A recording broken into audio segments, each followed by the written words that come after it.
Bonjour à tous. La Côte d'Ivoire a son nouveau Premier ministre, son nom Patrick Jérôme Hachi, confirmé ce vendredi hier donc dans ses fonctions de Premier ministre par le chef de l'État, Alassane Ouattara. Il assurait jusque-là l'intérim. L'annonce a été faite par Fidel Sarasoro, ministre directeur de cabinet du président de la République, Alassane Ouattara.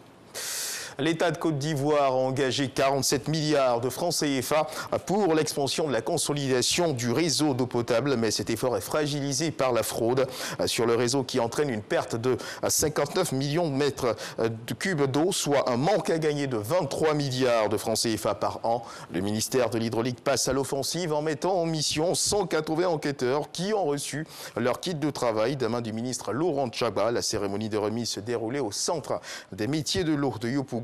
À suivre dans nos prochaines éditions le compte-rendu de notre reporter Clément Bocco.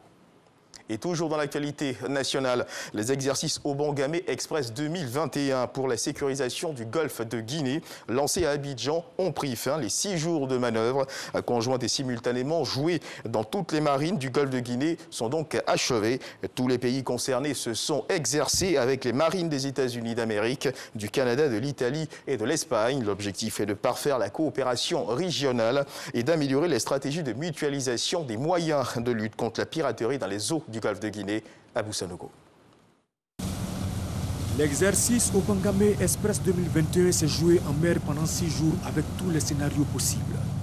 Les marines des pays du golfe de Guinée ont manœuvré aux côtés des navires de l'Italie, de l'Espagne et de la France. Elles ont mis en œuvre des scénarios pour la lutte contre la piraterie maritime, la pêche illégale non déclarée, la pollution maritime, le narcotrafic et le trafic des armes. En somme, des exercices en vue d'améliorer la sécurité dans les eaux ivoiriennes et d'améliorer le bien-être des populations. Cet exercice vise à parfaire aussi la coopération régionale et améliorer les stratégies de mutualisation des moyens de lutte contre la piraterie maritime. À l'issue, les participants et les administrations partenaires dressent le bilan de l'exercice Obangamé Express 2021, qui a surtout bénéficié de l'appui du commandement américain pour l'Afrique, AFRICOM. La participation de la délégation américaine au exercice est de mettre à disposition les infrastructures nécessaires, de superviser l'exercice afin que tout se passe bien. Cette année, j'ai été très impressionné parce que j'ai vu les initiatives individuelles.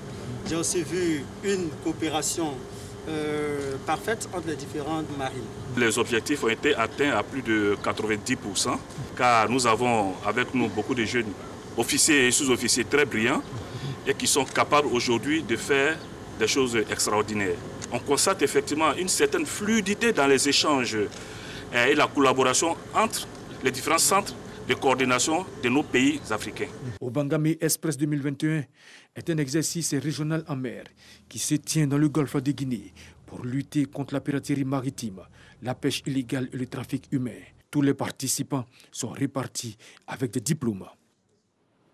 Voilà, et toujours dans l'actualité nationale en sport, en football, la Côte d'Ivoire a arraché hier son ticket de qualification à la Coupe d'Afrique des Nations qui se tiendra au Cameroun en 2022. Les éléphants de Côte d'Ivoire ont battu l'équipe du Niger sur son sol.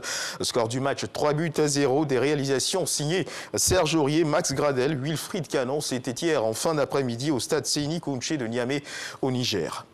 Dans l'actualité internationale en Libye, après un séjour à Paris et au Caire, Mohamed El Menfi, le président du Conseil présidentiel libyen, était en visite à Ankara en Turquie. Hier vendredi, il y a rencontré le chef d'État turc Recep Tayyip Erdogan pour une réunion de travail. Une demande officielle a été formulée au président Recep Tayyip Erdogan de retirer les mercenaires syriens ainsi que les experts militaires turcs présents à Tripoli d'ici fin mai 2021.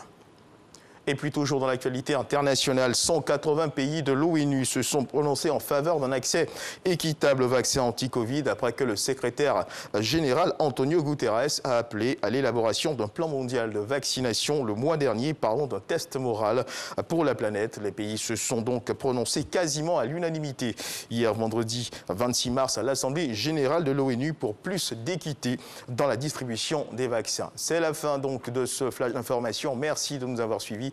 Je vous retrouve à 13h pour le journal.